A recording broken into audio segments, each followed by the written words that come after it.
Bapak-bapak, ibu-ibu, saudara-saudara kaum muslimin rahimakumullah.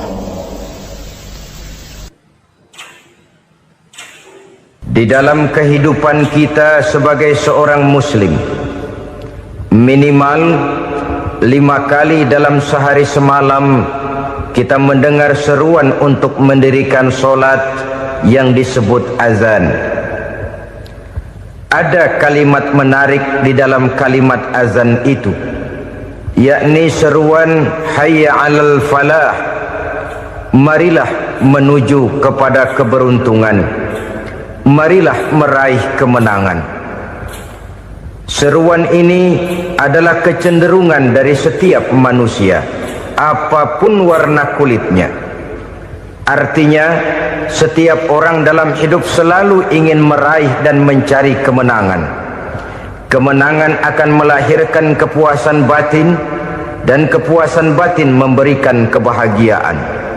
Sedangkan kekalahan melahirkan penderitaan batin, dan penderitaan batin menjerumuskan seseorang di dalam berbagai bentuk kerugian. Jikalau inilah seruan azan, maka masalahnya ialah apa yang menyebabkan kita meraih kemenangan. Al-Quranul Karim memberikan tuntunan dan ajaran kepada kita bahwa orang-orang yang memperoleh kemenangan itu tidak lain adalah orang-orang yang bertakwa. Hanyalah mereka yang bertakwa kepada Allah Subhanahu wa ta'ala pada akhirnya akan tampil sebagai pemenang. Lalu siapa orang yang bertakwa itu? Dijelaskan dalam awal-awal Al-Baqarah, orang yang bertakwa yang akan meraih kemenangan. Pertama, alladzina yu'minuna bil ghaib, yaitu orang-orang yang beriman kepada yang gaib, percaya bahwa ada alam yang gaib, alam yang abstrak, alam yang tidak bisa dijangkau oleh salah satu daripada panca indera kita. Mereka percaya dan beriman kepada adanya malaikat, beriman kepada adanya iblis dan jin, beriman kepada adanya alam kubur, beriman kepada adanya alam mahsyar, beriman kepada adanya alam akhirat, beriman kepada adanya surga dan neraka. Beriman bukan cuma sekedar beriman dalam ucapan bibir saja, tetapi beriman yang nilai iman itu mampu mewarnai gerak dan gaya hidupnya. Iman yang meresap sampai ke tulang sumsum, kemudian memberikan dampak positif di dalam kehidupan manusia. Alam, kita tahu, adalah sesuatu yang selain Allah, dan Allah bukanlah alam. Apapun namanya selain daripada Allah, itu adalah alam. Alam pada hakikatnya terbagi menjadi dua. Ada alam syahadah, alam nyata, alam konkret, alam yang bisa dijangkau oleh salah satu indera kita. Kemudian ada alam ghaib, alam yang tidak bisa dijangkau oleh panca indera kita, alam metafisika, alam abstrak, alam yang wajib kita imani keberadaannya. Kita percaya bahwa malaikat itu ada, kita percaya kepada jin, bahwa jin itu ada, kita percaya kepada adanya iblis dan setan. Bukan percaya kepada iblis dan setannya, percaya bahwa iblis dan setan itu ada. Itu termasuk salah satu daripada sifat orang yang bertakwa kepada Allah. Saudara-saudara kaum muslimin rahimakumullah, kecenderungan pembangunan yang lebih bersifat materialistis biasanya menggeser aspek kehidupan rohani. Orang berpikir empiri, dan dalam pola pikir yang demikian maka alam gaib tidak lagi mendapat perhatian. Aspek kehidupan yang bersifat rohaniah malah mulai ditinggalkan. Akibatnya terjadilah kepincangan di dalam kehidupan kita. Pernah ada satu pengalaman pribadi dalam perjalanan kembali ke tanah air. Dalam pesawat di sebelah kanan saya duduklah seorang Jerman namanya Heiner Simonsen. Iseng saya ajak kenalan, saya ajak ngobrol, saya tanya dia. Saya bilang, Mas Heiner ini, kalau pesawat yang kita tumpangi ini jatuh ke bawah, kira-kira apa yang bakal terjadi, Mas? Dia bilang, kita semua akan mati. Begitu? Iya. Oke. Apa itu mati?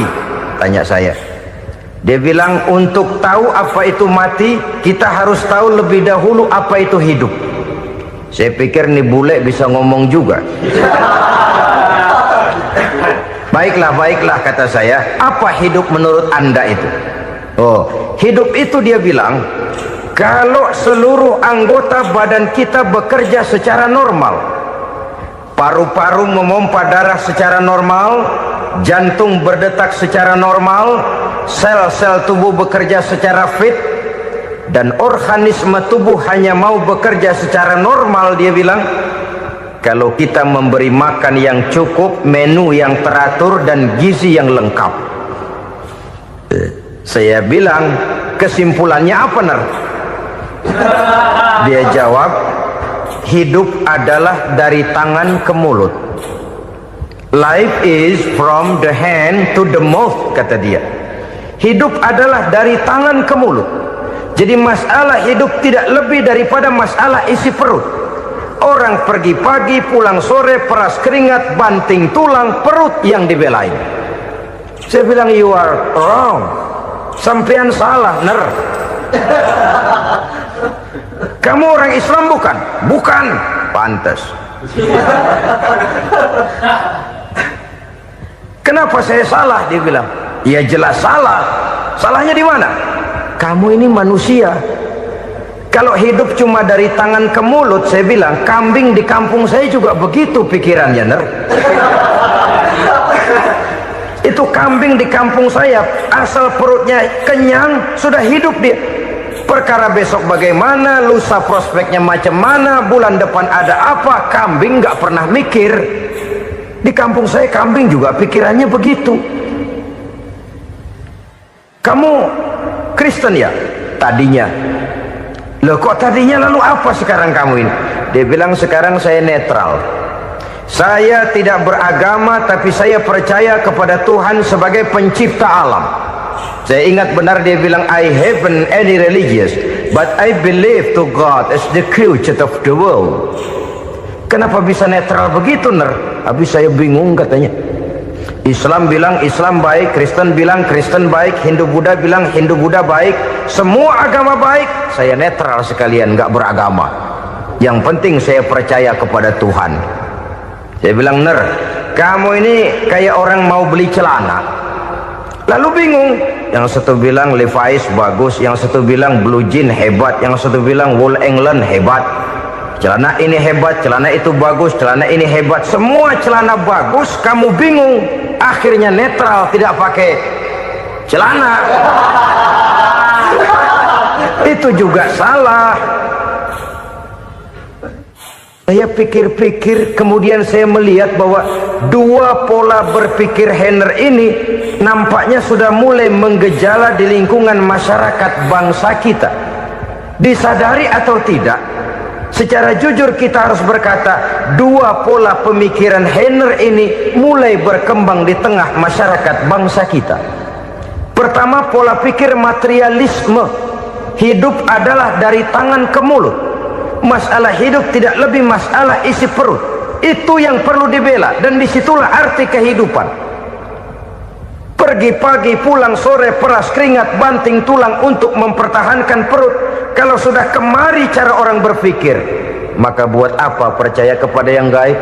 Untuk apa sholat? Untuk apa puasa? Untuk apa zakat? Untuk apa menghadiri majelis taklim? Tanpa kepercayaan kepada yang gaib, hidup berjalan menurut alur empiris dan materialis. Kalau sudah ke sana cara orang berpikir, biasanya orang lalu cenderung menghalalkan segala cara. Hanyalah orang yang percaya bahwa akhirat ada, hanyalah orang yang percaya bahwa alam kubur itu ada, hanyalah orang yang percaya bahwa malaikat itu ada, hidupnya akan lebih terarah dan terkendali. Karena kepercayaan kepada yang gaib, yang merupakan fase daripada kehidupan setelah hidup yang sekarang ini, mewarnai gerak pribadi seseorang di dalam dia melakukan kegiatan hidupnya. Pola berpikir materialisme, disadari atau tidak, mulai menggejala di lingkungan masyarakat bangsa kita. Hidup tidak lebih dari urusan tangan ke mulut, mulut ke tangan, tangan ke mulut. Asal perut sudah kenyang, hiduplah sudah. Perkara bagaimana prospek hari yang akan datang, bagaimana akhirat, tidak jadi persoalan. Ini yang oleh Nabi diperingatkan, ad-dunya sijnul mu'min wa jannatul kafir. Dunia adalah penjara bagi orang beriman dan surga bagi orang kafir.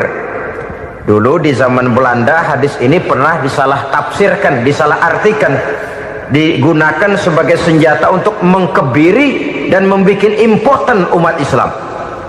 Sudahlah umat Islam gak usah macam-macam, kata Belanda. Dunia ini kan penjara buat orang Islam, surga buat orang kafir. Di penjara jangan bertingkah.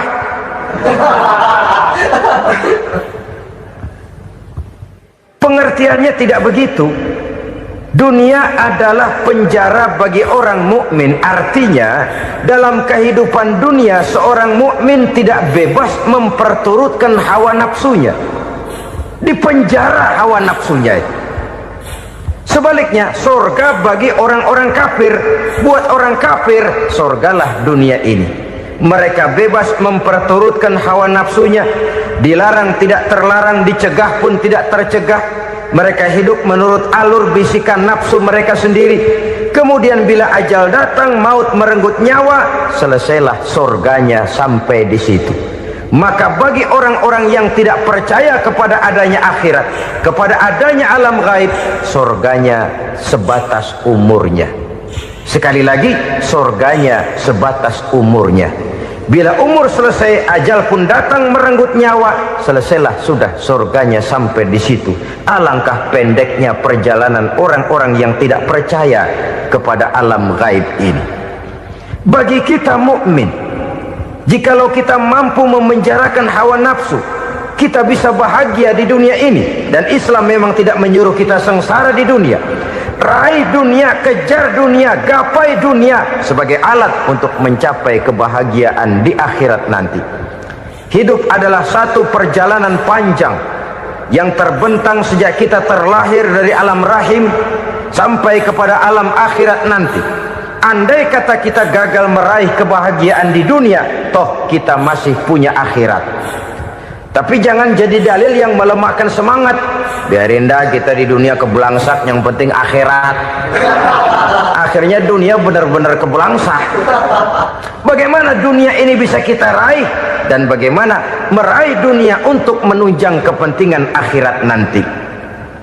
Yang kedua, dari pikiran Heiner yang saya lihat menggejala di lingkungan masyarakat bangsa kita, timbulnya manusia-manusia netral. Seolah-olah Tuhan yes, agama no. Sama Tuhan percaya, agama ogah. Tuhan ngangguk, giliran agama godeng. Padahal hampir dalam setiap ayat dalam Quran, kata-kata amanu biasanya bergandeng dengan wa amilus sholihat. Iman dan amal soleh. Ini sebagai isyarat Tuhan dan agama jangan pernah dipisah-pisah. Apabila kita bertuhan, maka kita harus beragama. Apabila kita beragama, maka agama itu harus bersumberkan dari Tuhan yang kita imani itu. Tidak mungkin kita pisah, Tuhan yes, agama no. Sama Tuhan percaya tapi agama bikin sendiri. Sembayangnya cukup bengong 2 jam madep mulon.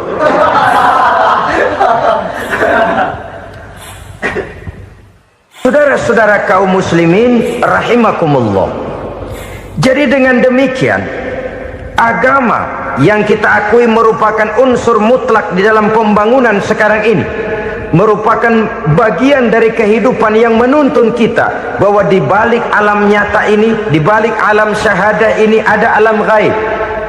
Dan mudabbir, murabbi, yang mengatur, yang menguasai, yang memelihara, baik dia alam nyata, baik dia alam gaib, tidak lain adalah Allah Subhanahu wa ta'ala. Di sana ada satu super power, satu maha kekuatan yang kita perlu bersandar kepadanya. Sebagai makhluk nyata yang hidup di alam nyata, berbuatlah secara nyata sebagaimana harusnya kita berbuat. Karena Islam jelas bukan agamanya orang pemalas.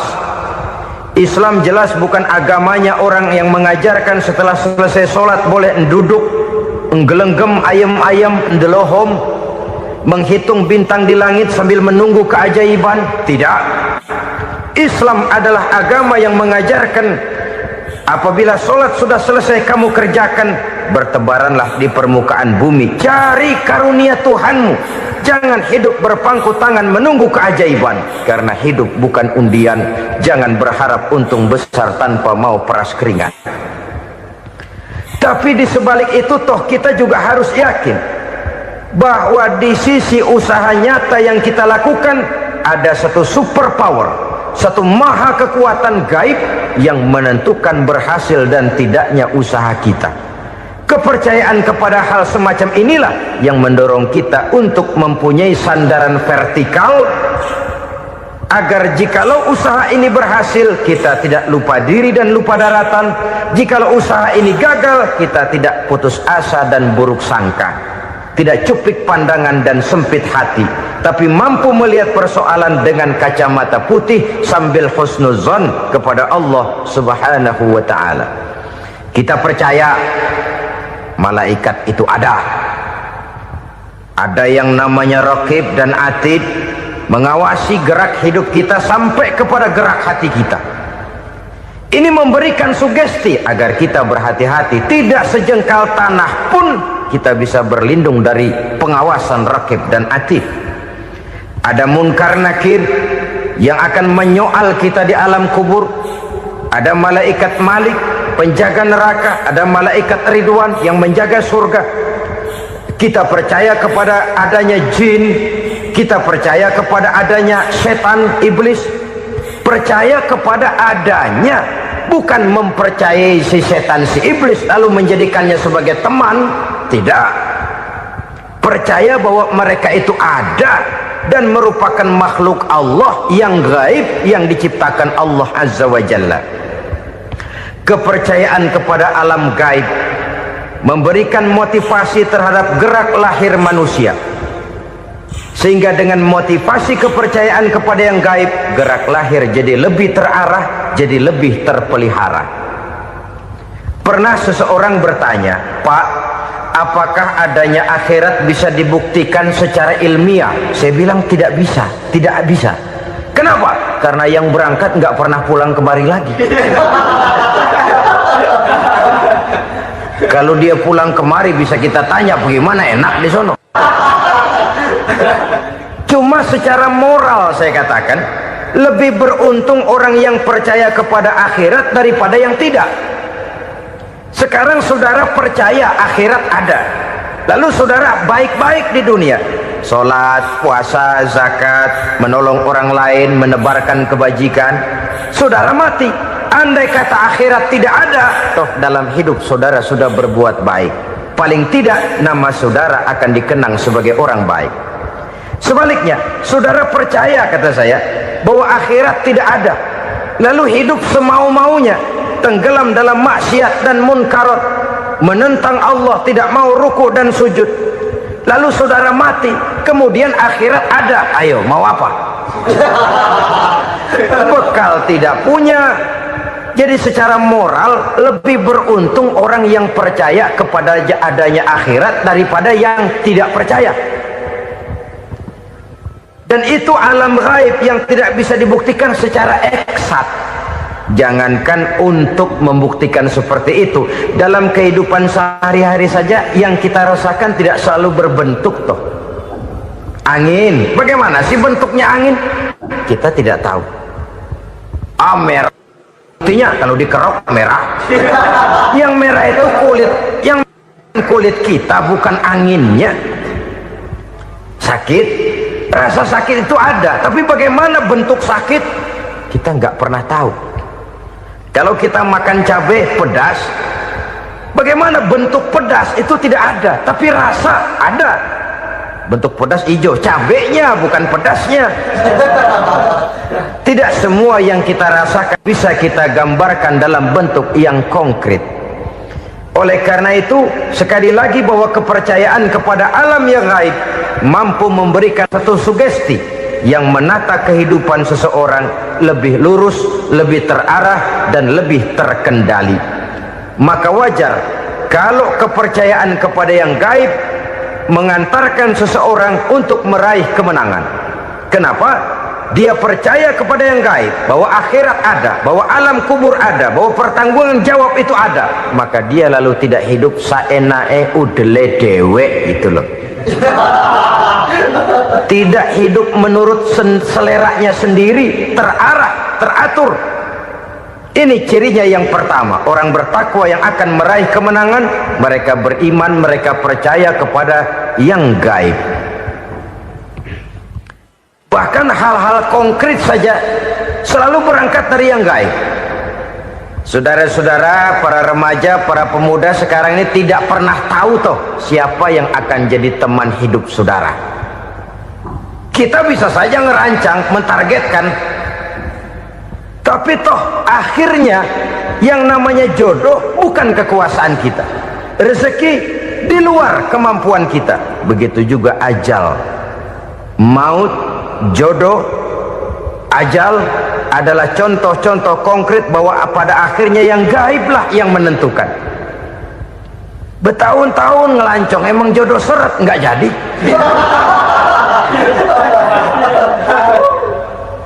Begitu kenal baru setengah malam nginep ditangkap hansip kan. Hal-hal semacam itu kadang-kadang kita berpikir suuzon, gilet, perempuannya cakep banget, lakinya rebek amat. Memang begitulah jodohnya. Memang begitulah jodohnya. Saudara hadirin ma'asyiral muslimin yang saya hormati, jadi hal-hal yang konkret saja kita yakini sepenuhnya ditentukan oleh satu superpower yang gaib itu tadi. Dari sanalah segala ketentuan itu berangkat dan kesanalah segalanya akan kembali. Maka kepercayaan kepada yang gaib meluruskan gerak hidup seseorang dan itu akan mengantarkan dia kepada meraih kemenangan. Satu. Yang kedua, wa yuqimuna shalah. Orang bertakwa yang akan meraih kemenangan itu adalah orang-orang yang mendirikan sholat. Kenapa sholat mengantarkan orang untuk meraih kemenangan? Yang jelas, inna sholata tanha anil fahsya'i wal munkar. Sholat mampu mencegah manusia dari perbuatan keji dan munkar. Banyak filsafat hidup yang terkandung di dalam sholat ini. Sejak kita wudhu sampai kita menghadap ke arah kiblat, sampai kita melakukan gerak-gerak sholat, bacaan-bacaan yang ada di dalam sholat, lalu sampai kepada mengucapkan salam. Banyak filsafat hidup yang terkandung di dalam sholat. Umpamanya saja, setelah takbiratul ihram mulai kita dengan sholat dalam posisi berdiri, diajarkan dalam kitab-kitab fikih agar kita melihat ke arah tempat sujud. Ini kan filsafat kehidupan. Kalau kamu sholat dalam posisi berdiri, lihat tempat sujud. Jangan sholat mata jelalatan, sebab nanti bisa mengurangi kekhusyuan. Jadi wajar kalau yang dikatakan bahwa yang paling afdol adalah shaf yang di depan. Kenapa? Secara harfiah pengertiannya akan lebih mengundang kekhusyuan. Kenapa? Kalau kita di shaf paling depan di masjid umpamanya paling banter kita lihat tembok. Tapi kalau kita shaf di tengah atau di belakang, orang-orang di depan kita pun akan kelihatan. Yang bajunya loreng, yang bajunya genggang, yang bajunya macam-macam. Kita lihat, kadang-kadang kita pikirin, ada yang bajunya bolong. Kita sholat tapi dalam hati, nih orang bajunya robek yang nggak tahu apa. Ada saja hal-hal yang mengusik kekhusyuan kita. Oleh sebab itu diajarkan dalam posisi berdiri, lihat, arahkan pandangan matamu kepada tempat sujud. Ini kan filsafat kehidupan. Maksudnya apa? Kalau lagi diri lihat dong tempat sujud, kalau udah di atas ingat dong sama yang bawah, kalau sudah tinggi ingat dong dari mana kamu berangkat, kalau sudah berkuasa bantu dong yang lemah, kalau sudah kaya santuni dong yang miskin, kalau sudah alim bimbing dong yang awam. Ini filsafat kehidupan. Dalam posisi berdiri kau lihat tempat sujud. Ini akan melahirkan kepekaan sosial di mana seseorang mau tahu kepada orang lainnya. Bagaimanapun kaya kita, tinggi pangkat dan jabatan kita, jikalau hidup hanya untuk kepentingan perut sendiri saja, rasanya belum membawa manfaat di dalam kehidupan kita. Tapi efek yang tertinggi sesungguhnya, solat mencegah manusia dari perbuatan keji dan munkar. Perbuatan keji dan munkar walaupun kelihatannya mendatangkan uang, membawa keuntungan, tapi itu keuntungan semu, keuntungan sementara. Dengan menipu orang lain kita bisa dapat untung, tapi tidak membawa berkah, dan itu adalah kerugian besar dalam kehidupan kita. Maka untuk meraih kemenangan harus dimulai dengan membentuk kepribadian yang tegar, memiliki sandaran vertikal yang langsung kepada Allah Subhanahu wa ta'ala, dan itu hanya bisa kita tempuh melalui jalur ibadah formal yang sudah ditentukan Allah, yakni solat yang 5 waktu. Untuk memperkuat itu ada solat-solat sunnah, rawatib, nawafil sebagai terminal-terminal kontrol cadangan untuk memelihara stabilitas temperatur batin di dalam kita berhubungan dengan zat yang maha gaib, yaitu Allah Subhanahu wa ta'ala. Orang sering bertanya, Pak, itu tetangga saya nggak sholat, duitnya nggak habis-habis, Pak. Nggak sholat tapi mobilnya tambah terus, nggak sholat tapi usahanya makin maju. Tapi di sisi lain ada orang yang rajin sholat, rezekinya butak bener, anaknya mana kurus mana korengan. Saudara hadirin ma'asyiral muslimin rahimakumullah, harus saya katakan bahwa solat memang bukan untuk cari duit. Solat adalah sandaran vertikal kita kepada Allah. Sedangkan soal rezeki itu berkaitan dengan sifat Allah maha pengasih dan maha penyayang. Allah maha pengasih, siapapun dikasih kalau mau usaha. Allah maha penyayang, tidak semua orang disayang oleh Allah Azza wa Jalla. Dan belum tentu banyak harta itu merupakan nikmat, mungkin juga istidraj. Artinya istidraj itu dikasih tapi diambulin, kalau bahasa Betawinya itu. Dikasih tapi diambulin, itu bukan merupakan nikmat sesungguhnya, lebih merupakan azab dari Allah Subhanahu wa ta'ala.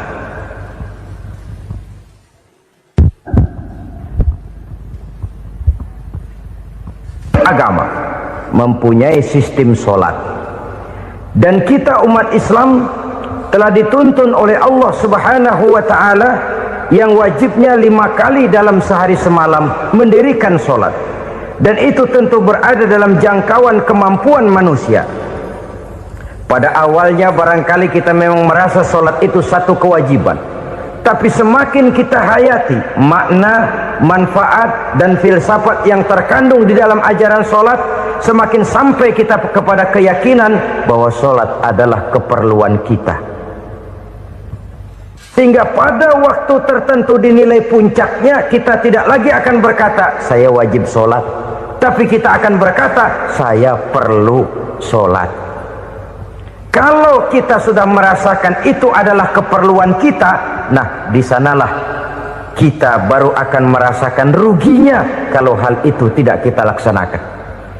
Sepanjang kita masih berkata saya wajib sholat, kita akan lebih merasakan dia sebagai beban ketimbang sebagai keperluan. Yang jelas Allah tidak memerlukan ibadah yang kita laksanakan ini. Dengan kata lain, andai kata satu dunia penuh ini orang tidak ada yang sholat satu pun, Allah tidak akan turun dari jabatan Tuhan. Jangan lalu berpikir kalau kita ngambek se-RW kagak sembahyang Tuhan tekor kali ini ya. Tentu tidak. Itu perlunya kita, bukan perlunya Allah. Dan pada induknya kita akan berkata, saya perlu agama. Kalau secara induk kita sudah memerlukan agama, maka konsep-konsep yang ada di dalam ajaran agama itu pun adalah juga merupakan keperluan kita. Baik dia bernama sholat, baik dia bernama puasa, baik dia bernama zakat, baik dia bernama haji, seluruhnya adalah keperluan kita. Dan sesuatu yang kita perlukan apabila tidak kita laksanakan akan melahirkan kerugian di dalam kehidupan. Jangan heran kalau kita membaca riwayat perjalanan hidup para salafus soleh, orang-orang soleh. Ada yang tahajud sampai 100 rakaat, ada yang sholat malam kakinya sampai bengkak. Kita sekalinya bengkak biri-biri. Ada yang sholat membaca surah dalam Al-Quran sampai khotam Quran. Kok mau? Mereka sudah merasakan itu keperluan. Itu saja soalnya. Satu saat pun jikalau kita merasa bahwa itu keperluan saya, kita pun akan melaksanakan seperti itu. Keperluan saya dalam kehidupan. Inilah yang kedua. Yang ketiga, orang bertakwa yang akan meraih kemenangan itu, wa mimma razaqnahum yunfikun. Mereka membelanjakan sebagian daripada rezeki yang diberikan Allah kepada mereka. Mereka infakkan di jalan Allah. Ada satu dialog menarik. Satu hari seorang anak muda bertemu dengan seorang kakek-kakek yang sudah dikenalnya baik. Bertanyalah anak muda ini, "Kek, umur kakek berapa tahun?" 15 tahun, kata si kakek. Anak kakek berapa orang? 1. Harta kakek berapa banyak? 15 juta. Si anak muda ini bengong, lalu protes, "Kok kakek bohongin saya?" "Kenapa?" "Saya tahu umur kakek 70 tahun. Kenapa ngaku 15? Saya tahu anak kakek 5. Kenapa bilang 1? Saya tahu kakek miliuner, miliaran uang kakek. Kenapa ngaku cuma 15 juta? Begini, kata si kakek tadi, benar umur saya 70 tahun. Tapi dari umur yang 70 tahun itu baru 15 tahun terakhir ini saya merasakan ibadah kepada Allah. Meninggalkan maksiat, jauh dari segala macam munkarat. Maka yang 15 tahun inilah yang benar-benar saya rasakan sebagai umur saya. Benar anak saya 5, tapi yang 4 susah diatur. Cuman 1 rasanya nih yang bakal jadi si buah hati, belahan jantung, berlanjut cerita penerus sejarah. Cuma 1 ini yang saya harapkan, yang akan jadi anak soleh, yang akan membuat saya menerima pensiunan pahala. Kalau yang 4 apek dah, nggak ada harapan. Yang 1 nyekek botol melulu. Oh begitu, iya. Lalu kenapa kakek bilang harta kakek cuma 15 juta padahal saya tahu kakek uangnya miliaran, depositonya banyak? Ya karena 15 juta itulah yang saya ingat yang pernah saya belanjakan di jalan Allah. Saya merasa itulah harta saya yang sebenarnya. Yang miliaran yang saya simpan di bank kelak, kalau satu saat saya mati, akan jadi rebutan di antara anak-anak saya. Iya kalau anak saya soleh kayak yang 1 ini. Kalau yang 4 tadi udah tulen dia bakal berantem dah berebut tuh. Jadi 15 juta yang saya belanjakan di jalan Allah inilah yang saya merasakan benar-benar harta saya yang sesungguhnya. Dialog ini patut menjadi bahan renungan kita bersama. Diberikan kita umur 40, 50, 60, 70, 80. Berapa tahun dari umur yang diberikan itu yang jalan mulus, yang kita gunakan untuk melaksanakan ibadah? Banyak harta kita simpan di bank, di lemari, di dompet, di tas. Tapi berapa yang sudah kita depositokan di jalan Allah yang akan menemani kita di hari kita kembali nanti?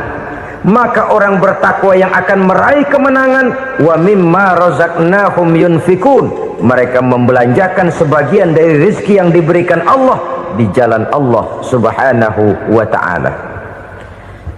Ma'asyiral muslimin rahimakumullah, zahirnya memang kita memberikan kepada orang lain, tapi hakikatnya kita menyimpan untuk diri kita sendiri. Kita memberikan kepada yatim piatu 25.000, zahirnya kita memberikan si yatim, hakikatnya kan kita cuma nyimpan. Saya berikan, titip kepadamu, ini untuk saya di akhirat. Kau boleh belikan baju, kau boleh belikan untukmu makan, kau boleh bayarkan sekolahmu, ini untuk saya. Hakikatnya kita nyumbang masjid 1 juta, zahirnya kita berikan kepada panitia masjid, tapi hakikatnya kan cuma titip 1 juta ya, untuk saya di alam kubur nanti. Silahkan kau boleh belikan semen, ini uang, belikan besi, belikan pasir, saya cuma sekedar titip untuk kepentingan saya. Hakikatnya kita cuma sekedar menitip. Sebagaimanapun pada hakikatnya, apapun yang kita miliki dalam kehidupan kan cuma sekedar hak guna pakai, bukan hak milik mutlak. Harta kita, rumah kita, kendaraan kita, kebun kita, pabrik kita, hak guna pakai saja. Hak milik mutlak cuma untuk Allah subhanahu wa ta'ala. Saudara-saudara kaum muslimin rahimakumullah, ini yang ketiga. Kemudian yang keempat, orang-orang bertakwa yang akan meraih kemenangan, allazina yu'minuna bima unzila ilaika, mereka yang beriman, mereka yang percaya kepada apa yang telah diturunkan kepadamu Muhammad, ay Al-Quran, yakni Al-Quranul Karim.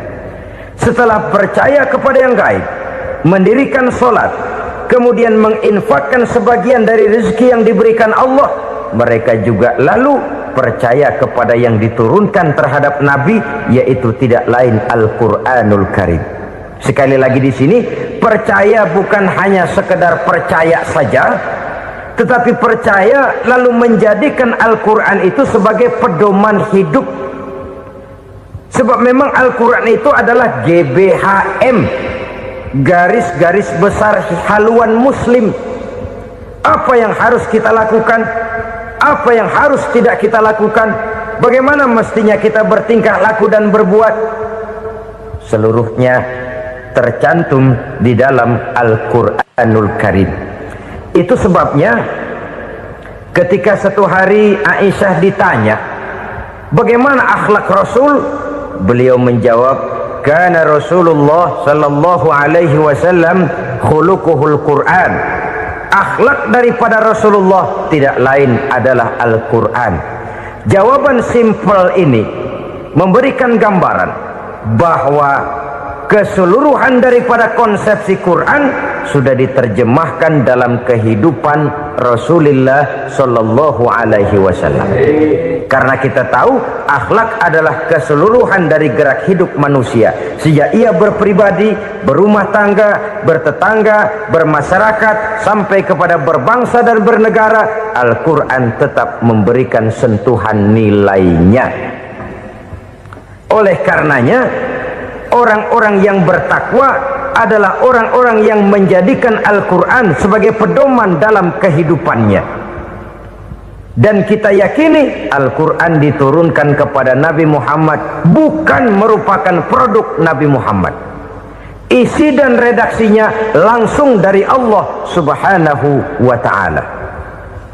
Kemudian cirinya yang kelima, orang bertakwa yang akan meraih kemenangan itu, wa ma unzila min qablika, tidak hanya sekedar percaya kepada yang diturunkan terhadap Nabi Muhammad yaitu Al-Quran, mereka juga percaya kepada apa yang pernah diturunkan kepada para nabi, kepada para rasul sebelum Nabi Muhammad.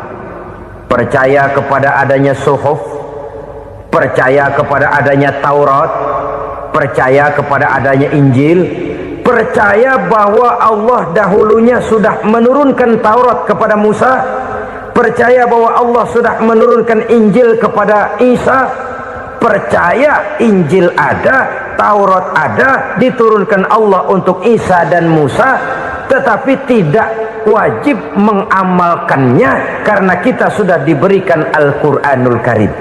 Ini yang perlu saya garis bawahi. Kita percaya Allah telah menurunkan Injil dahulu kepada Isa. Kita percaya bahwa Allah telah menurunkan Taurat dahulunya kepada Nabi Musa. Kadang-kadang ini dijadikan dalih, dikacaukan pengertiannya. Quran saja mengajarkan bahwa orang yang bertakwa harus percaya kepada Injil, maka pakailah Injil. Apalagi kalau ayat sebelumnya ditilap, dihapus, dihilangkan, Injilnya yang ditekankan, maka akan terjadilah penekanan yang salah arah. Karena salah arah akhirnya bisa merusak dan menghancurkan akidah. Ketika Rasul suatu saat pernah ditanya orang, "Ya Rasul, bagaimana sikap kita sebagai muslim terhadap Injil yang ada sekarang?" Beliau menjawab, "La tukadzibuhu jami'an wa la tusaddiquhu jami'an." Jangan didustakan seluruhnya, jangan juga dibenarkan semuanya. Artinya, ini sudah merupakan gambaran dari Rasul bahwa dalam Injil yang ada sekarang masih ada ajaran-ajaran tauhid yang dibawa oleh Nabi Isa dan diajarkan kepada umatnya. Tapi juga dalam Injil yang sekarang ini sudah terkena intervensi dan investasi manusiawi. Karena itu Rasul menyimpulkan, la tukadzibuhu jami'an wa la tusaddiquhu jami'an.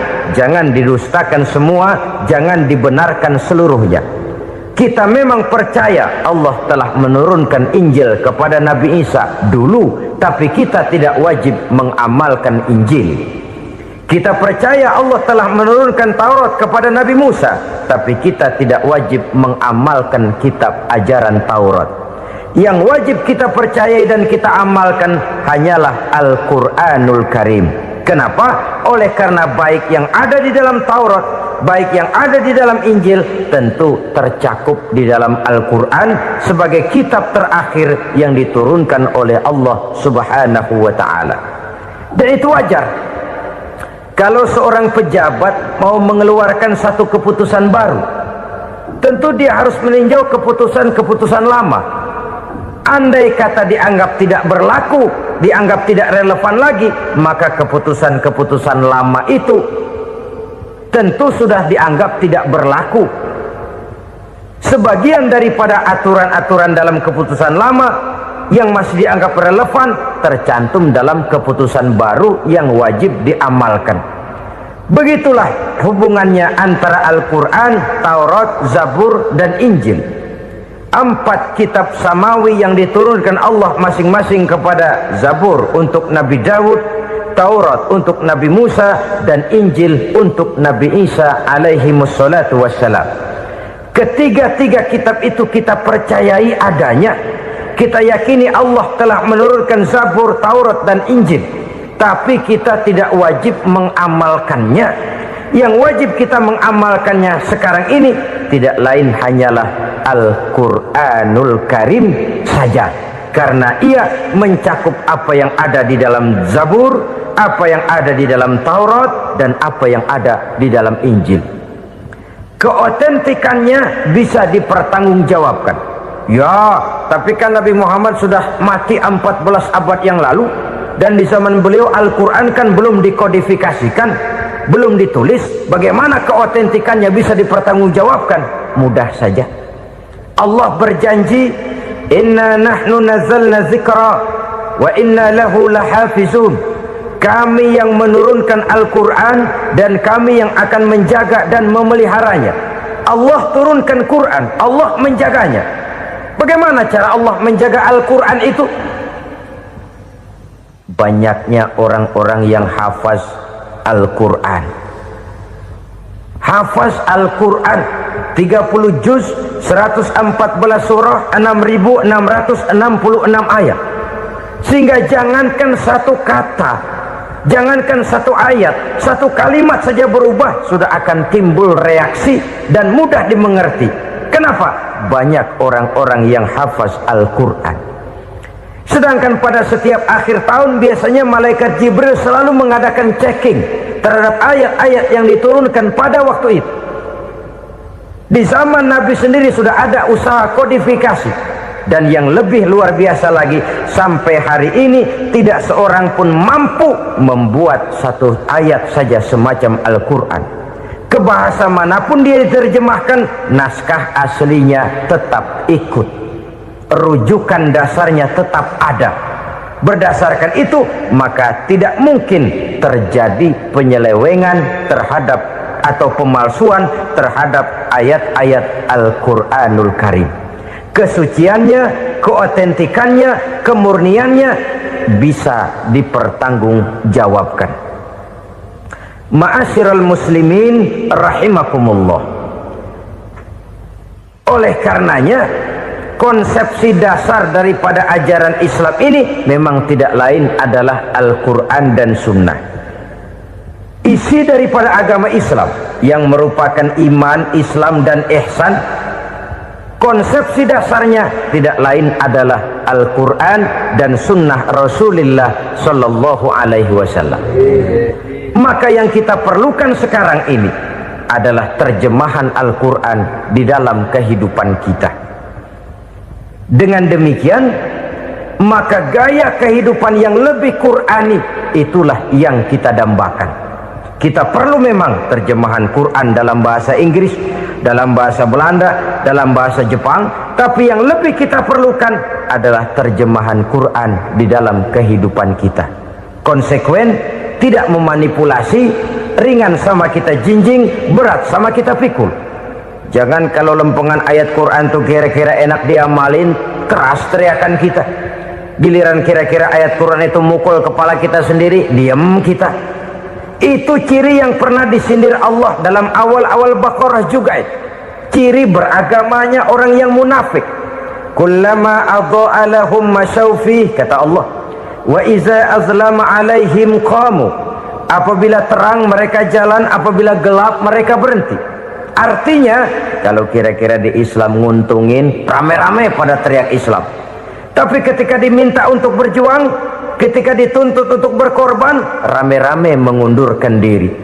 Nasib agama tidak ubahnya seperti daun pisang yang dikait orang di tepi jalan lantaran tak berpayung di ketika hari hujan. Manakala hujan usailah sudah, daun itu pun dicampakkan di tepi jalan, diinjak pula orang nan lalu. Artinya, orang menjadikan agama cuma sebagai lipstick, decoration only, tidak konsekuen. Hanya pada saat-saat kelihatannya Islam membawa keuntungan, rame-rame orang teriak-teriak tentang Islam. Tapi jikalau diminta berjuang, jikalau dituntut untuk berkorban, biasanya rame-rame juga mengundurkan diri.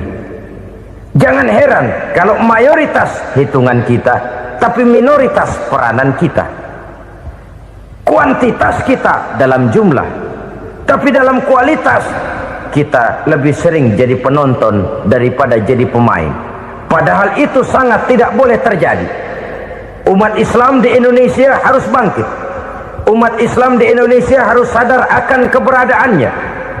Tidak boleh hanya jadi penonton berpangku tangan, karena memang agama kita juga mengajarkan untuk konsekuen di dalam menjabarkan ajaran-ajaran daripada agama kita. Kita sering jatuh menjadi umat yang lemah oleh karena kita ini tidak pandai menggalang kebersamaan yang diakibatkan tidak konsekuennya kita. Diistilahkan bahwa umat Islam di dalam menggalang kebersamaannya itu harus seperti orang main sepak bola. Saudara-saudara kan tahu orang main sepak bola itu. Orang main sepak bola, kalau pertandingan belum dimulai sih silakan saja kumpul di luar lapangan, atur strategi yang baik. Tapi kalau pertandingan sudah dimulai, turun ke lapangan hijau, jangan kumpul terus. Ada sepak bola gotong royong, mundur-mundur rame-rame, depan ke depan kumpul melulu mainnya. Kalah. Orang main sepak bola itu ya harus ada penyerang tengah, harus ada penjaga gawang, harus ada strikernya, harus ada kiri luarnya, kanan dalamnya yang jadi backnya. Posisi boleh bermacam-macam, tapi yang penting saling ngoper untuk menggolkan gawang lawan. Begitulah umat Islam ini. boleh ada yang jadi pejabat, boleh ada yang jadi pengusaha, boleh ada yang jadi petani, silakan ada yang jadi seniman, ada yang jadi penyair, ada yang jadi artis sekalipun. Tapi kalau sudah berhasil menguasai bola, jangan lupa operannya. Operan itu yang langka. Kita ini muslim kadang-kadang kalau sudah memegang menguasai bola, kalau belum mau mampus, belum mau ngoper. Nanti kalau sudah nggak punya bola, baru mau ngoper. Kalau sudah dengar-dengar mau dekat pensiun, baru mau jihad, baru mau berjuang, baru mau ngurus pesantren. Tanda tangan sudah tidak laku, memo sudah tidak dihargai, baru mau berjuang. Kemarin kemana, Mas? Kita tidak pandai memanfaatkan posisi. Dengan kata lain, kalau kembali kepada persoalan kita, konsekuensi kita terhadap agama yang kita anut ini belum ideal. Kita masih lebih sering berislam ini pada saat-saat yang menurut perhitungan kita membawa keuntungan. Tapi kalau diminta berjuang, dituntut berkorban, yang itu pun hakikatnya adalah untuk kepentingan kita juga. Allah tidak pernah menuntut kita untuk jihad bagi kepentingan Allah, itu tidak. Berjuang menegakkan agama Allah, apakah untuk kepentingan Allah? Tidak, untuk kepentingan kita. Sebab nilai-nilai jihad itu pada akhirnya akan membawa kita kepada suatu kebahagiaan. Setidaknya kalau tidak di dunia, tentu di akhirat sebagai syahid. Oleh karena itu, pada bagian akhir ini saya ingin mengajak, marilah kita konsekuen. Sekali kita berkitabkan Al-Quranul Karim, mari dia kita jadikan pedoman. Jangan cuma kita jadikan sebagai penghias dinding, pelengkap rumah, bahwa di rumah kita ada Al-Quran, tapi yang baca kecoa. Habis pada bolong tuh Quran. Yang penting kan punya Quran, ditaruh di pintu rumah. Biar apa? Biar kuntilanak kagak masuk katanya. Ya apa itu nasib Quran? Cuma kerjanya jaga pintu, ngusir kuntilanak, ngusir memedi. Bagaimana kita hidup menurut tuntunan Al-Quran? Kadang-kadang tidak pernah menjadi masalah bagi kita. Maka bagaimanakah Al-Quran akan mungkin membawa keberkahan dalam hidup kalau ajarannya kita injak-injak dalam keseharian kita? Mewujudkan gaya hidup yang lebih Qurani, itulah yang akan kita rintis di dalam kehidupan kita, bertahap, step by step, menurut kemampuan yang ada pada kita. Jika jalan ini tidak bisa kita selesaikan, percayalah akan ada generasi penerus yang akan melanjutkan usaha dan cita-cita mulia itu. Jadi percaya kepada Taurat, percaya kepada Injil, sekadar percaya Allah dahulunya sudah menurunkan itu, tapi kita tidak wajib mengamalkannya. Kenapa? Generasi Injil masa berlakunya sudah kedaluarsa, Taurat masa berlakunya sudah kedaluarsa, Injil pernah berlaku untuk orang Nasrani di zaman Nabi Isa, Taurat pernah berlaku untuk orang Yahudi di zaman Nabi Musa. Setelah generasinya berlalu, datang Rasul penutup yang membawa Al-Quranul Karim, maka Al-Quran itulah yang berlaku menjadi pedoman sampai hari akhir nanti. Jangan jauh dari Al-Quran, karena apabila ini kita lakukan, maka kita akan kembali kepada satu gaya hidup yang jauh dari tuntunan agama, dan itu artinya kita akan semakin jauh untuk meraih kemenangan. Saudara-saudara kaum muslimin rahimakumullah, mundur kecebur, tidak ada kata lain, yang harus maju dalam kehidupan. Orang-orang bertakwa yang akan meraih kemenangan hidup itu adalah kesempatan untuk mengumpulkan kebajikan yang sebanyak-banyaknya. Mereka percaya, mereka yakin, seyakin-yakinnya akan adanya hari akhir. Orang yang banyak pahala sama yang banyak dosa nggak kelihatan kok. Di mana seseorang akan mempertanggungjawabkan seluruh perbuatannya di dalam hidup ini. Mungkin orang takut sama dosa. Dan tidak ada satu perbuatan yang bagaimana kecilnya sekalipun banyak dosa jalan bareng dari belakang dalam pandangan manusia, yang tidak akan dibukakan persoalannya di mahkamah di akhirat nanti. Itulah sebabnya maka percaya kepada akhirat disebut secara khusus begitu berfungsi. Padahal di awal tadi sudah dijelaskan yu'minuna bil ghaib, lampu percaya kepada alam gaib, dan alam gaib ini termasuk akhirat. Begitu kenapa pada bagian akhir disebut lagi akhirat? Karena ternyata matahari terbenam, kepercayaan kepada adanya akhirat mulai merayap. Dari kepercayaan terhadap adanya malaikat, setan, jin dan lain sebagainya, dan sekarang akan lebih memberikan sugesti dalam kehidupan manusia untuk meluruskan gerak hidupnya. Tapi pada suatu saat senja kehidupan akan datang, ajal merenggut nyawa, malam merayap, dan hidup mulai diliputi kegelapan di alam barzah. Dikala itu kalau nggak punya lampu, alangkah malangnya kita. Sebab amal yang baik, kata Nabi, di alam barzah itu akan diciptakan menjadi perempuan yang cantik menemani kita. Amal yang jahat akan menjadi orang yang paling jelek nemenin kita. Udah di tempat gelap yang nemenin jelek.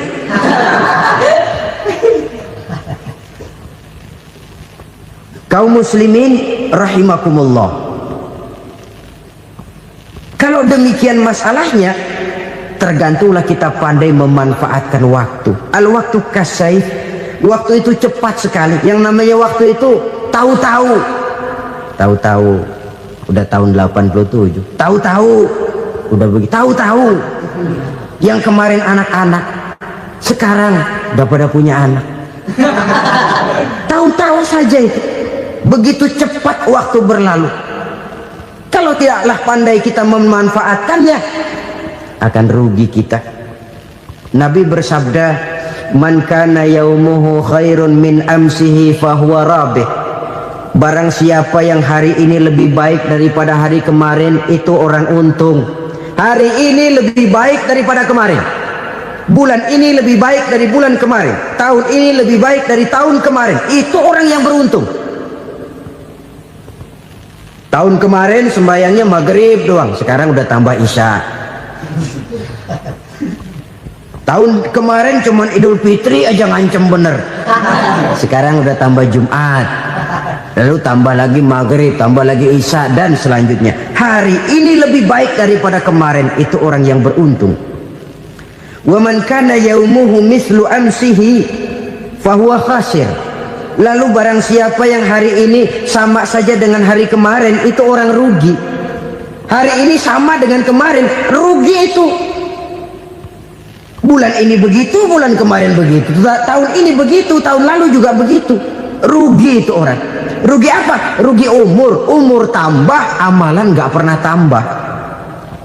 Dan saya pikir lebih merupakan azab ketimbang nikmat kalau orang dikasih panjang umur cuma untuk numpuk dosa.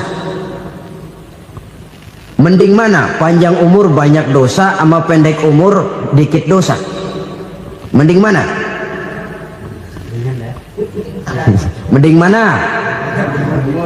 Ya, paling mending tentu panjang umur banyak pahala. Tapi kalau tidak, sekali lagi, lebih merupakan azab ketimbang nikmat kalau orang diberikan panjang umur tapi cuma untuk sekedar menumpuk dosa. Kehilangan kesadaran bahwa dunia bukan terminal akhir dari satu perjalanan. Dia cuma halte di mana kita berhenti sebentar untuk menuju kepada terminal yang hakiki. Saudara-saudara kaum muslimin rahimakumullah, inilah lampu yang akan menerangi kehidupan, amal yang kita lakukan di dalam kehidupan. Jadi yang dimaksud dengan lampu yang terang, kebajikan yang kita kerjakan dalam hidup. Nah, setiap orang di awal tadi saya bilang ingin bahagia. Bahagia itu kan hakikatnya kumpulan senang dan selamat. Senang, selamat. Apa bedanya? Senang tapi tidak selamat, nggak bahagia. Selamat tapi nggak senang, nggak bahagia orang. Contoh, kalau orang korupsi, duitnya banyak, senang dia, tapi keselamatannya. Ada tentara baris di samping rumahnya udah bingung, padahal tentara latihan. Tentara cuma latihan, dia bingung. Senang, tapi karena keselamatannya tidak terjamin, dia tidak bahagia. Sebaliknya pegawai negeri jujur benar, cuma segaji-gajinya, selamat nggak korupsi tapi melarat, ya nggak bahagia juga, kurang senang. kesenangan dan keselamatan untuk dunia saja, ya sekali lagi, kalau cuma sekedar untuk dunia saja, bisa dibeli pakai uang. Bisa dibeli pakai uang. Saudara ingin selamat, bisa dibeli pakai uang. Saudara ingin senang, bisa dibeli dengan uang. Tapi setelah mati, masuk ke alam barzah, habis kekuasaan uang. Nggak bisa lagi beli keselamatan pakai uang. Tidak mungkin lagi membeli kesenangan dengan uang. Di situ pahala yang megang peranan. Makin banyak pahala, makin banyak saham untuk membeli kesenangan dan keselamatan, untuk memperoleh yang namanya bahagia. Dan jangan lupa loh, di alam barzah kita nggak sebentar, menunggu datangnya kiamat. Nah iya, kalau kita begitu dikuburin terus kiamat datang, untung. Tapi kalau masih harus 1000, 2000, puluhan ribu tahun yang akan datang, dalam satu penantian yang begitu lama, tanpa saham untuk memperoleh kebahagiaan, satu kemalangan yang tidak ada pernah putus-putusnya.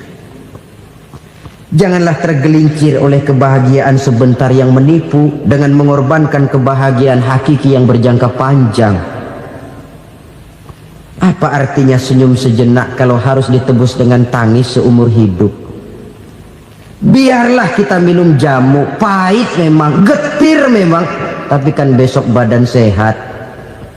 Daripada sekarang minum sirup, manis memang, enak memang, tapi bibir pada jontor besoknya. Sirawan, batuk, nggak karu-karuan. Banyak orang tertipu oleh kesenangan yang sebentar, padahal laisa kullu ma yalma'u zahaban. Belum tentu semua yang berkilat itu emas. Belum tentu semua yang gemerlap itu intan. Karena itu, marilah manfaatkan kesempatan yang diberikan Allah ini untuk mengumpulkan kebajikan yang sebanyak-banyaknya. Yang terakhir sekarang, yang keempat, tanda orang bahagia kata Nabi. Zaujatun salihah. Orang bahagia itu tanda yang keempat kata Nabi, punya istri biar cakep asal taat. Sudah surga itu, cakep taat. Istri kayak gitu, kalau belum mati jangan dikuburin dulu itu. Sudah cakep taat lagi, tapi kadang-kadang enggak, udah jelek ngadat melulu. Apa yang mau dipilih? Sebab itu Quran mengatakan istri pakaian untuk suami, suami pakaian untuk istri. Kenapa suami istri diibaratkan pakaian? Alangkah tingginya gaya bahasa Quran ini. Suami istri teman hidup, hidup perjalanan panjang. Sejak kita dalam rahim sudah ada hidup kan di sini.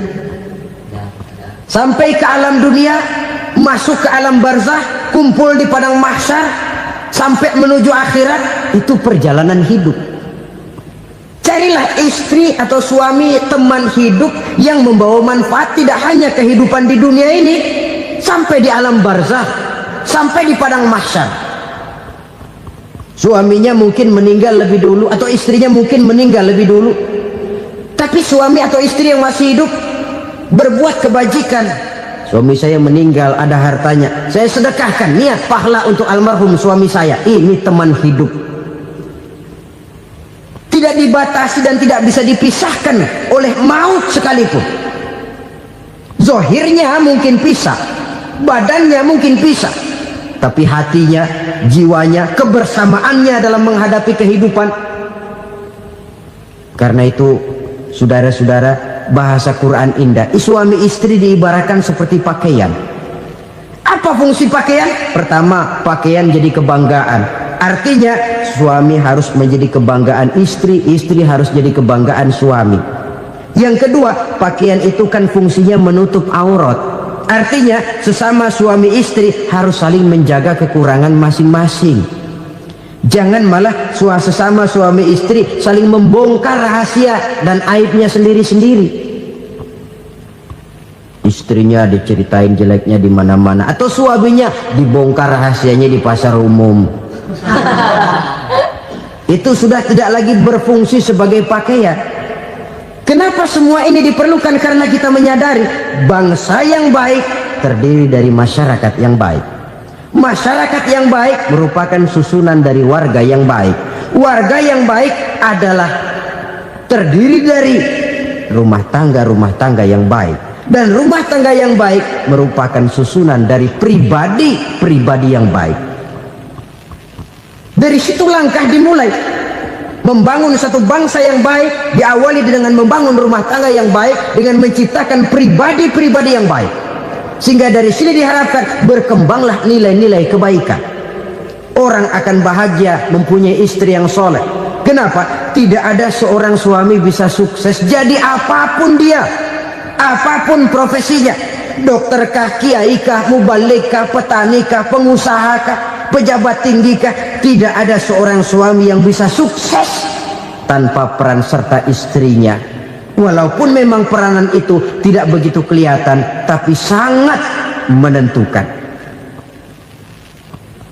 Karena itu, saudara hadirin yang saya hormati, Islam sangat menghargai kaum wanita, memberikan kedudukan yang tinggi sepanjang tidak mematikan kodrat kewanitaannya. Nah, kalau sudah kesuksesan ini diawali dari rumah tangga, karier di masyarakat mudah untuk dikejar. Tapi keberantakan di rumah tangga merupakan kegagalan pertama di tempat lain. Bapak-bapak, ibu-ibu, saudara-saudara kaum muslimin rahimakumullah. Murai di dahan dan koko ayam di kandang, dunia ini penuh dengan berbagai macam kesibukan. Sejak dari petani yang turun ke ladang, pedagang yang berangkat ke pasar, pelajar yang menuju sekolah, sampai kepada pegawai yang berangkat ke kantor, seluruhnya tidak lain untuk mencari sesuatu yang bernama bahagia. Setiap orang menginginkan kebahagiaan, dan tidak seorang pun menginginkan kesengsaraan dalam kehidupan ini. Namun nyatanya tidak setiap orang yang ingin bahagia mengetahui jalan yang harus ditempuhnya untuk sampai kepada kebahagiaan itu. Maka pada kesempatan pertemuan kali ini, saya ingin menyampaikan sebuah hadis dari junjungan kita baginda Nabi besar Muhammad sallallahu alaihi wasallam yang termuat dalam kitab Mukhtarul Ahadits An-Nabawiyah, di mana beliau bersabda, arba'un min sa'adatil mar'i. Ada 4 perkara yang merupakan tanda dari orang bahagia. Saya mau tanya, di antara saudara-saudara yang hadir di sini, apa ada yang kepengen jadi orang sengsara? Seluruhnya tentu ingin mendapatkan